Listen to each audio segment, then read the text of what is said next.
Всем привет, меня зовут Светлана, и в этом видео я покажу, как и из чего можно сделать вот такие ягодки и веточки, которые в дальнейшем можно использовать в своих работах.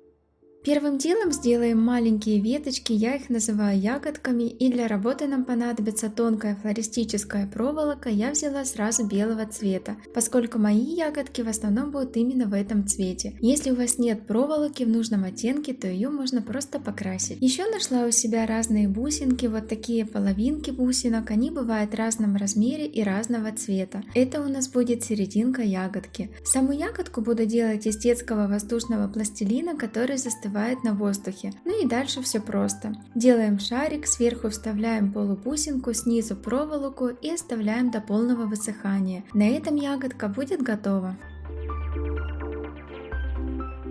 Еще хочу сказать, что пластилин бывает разный. Есть более клейкий, как, например, у меня. Здесь бусинка и проволока приклеиваются сразу. Если у вас пластилин немного суховатый, то после высыхания дополнительные элементы можно зафиксировать при помощи полимерного или суперклея. Я для таких целей использую клей дракон или титан.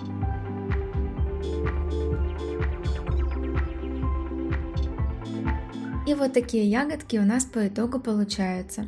В процессе работы я вспомнила, что у нас как-то была коробочка, куда мама складывала разные стразики от старой бижутерии, поэтому их тоже решили пустить в дело.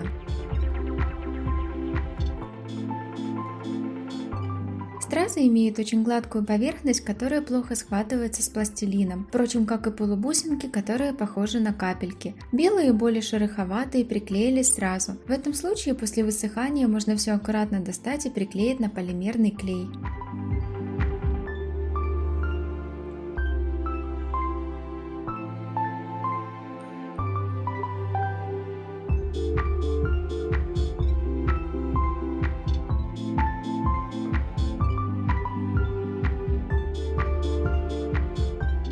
Еще на ягодки можно добавить глиттерные блестки, здесь как раз удобно использовать именно те, из которых серединку легко можно достать. Блестки закрепляю на самый обычный лак для волос.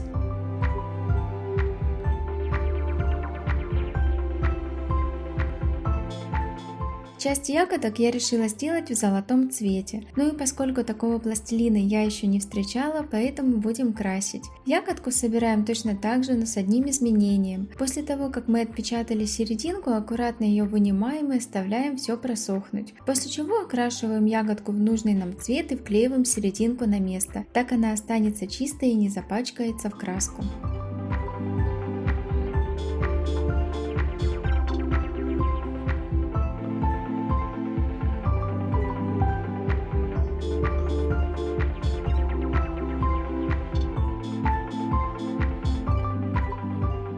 Ну и теперь сделаем вот такие ягодные веточки. Здесь все максимально просто. Берем проволоку нужной нам длины, скатываем шарики из пластилина и продеваем на проволоку, после чего оставляем просохнуть. Количество шариков и расстояние между ними выбирайте на свое усмотрение.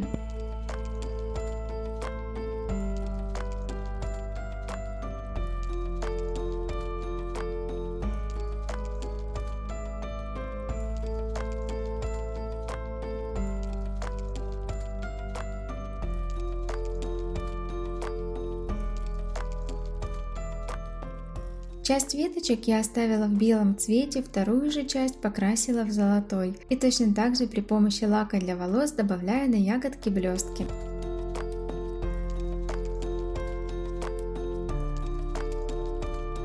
На этом все готово, и уже в следующих видео я покажу, как эти веточки смотрятся в готовых работах. Ну а если вам понравилась такая идея, то ставьте лайк, также не забывайте подписаться на мой канал. Ну а я с вами прощаюсь, увидимся уже совсем скоро.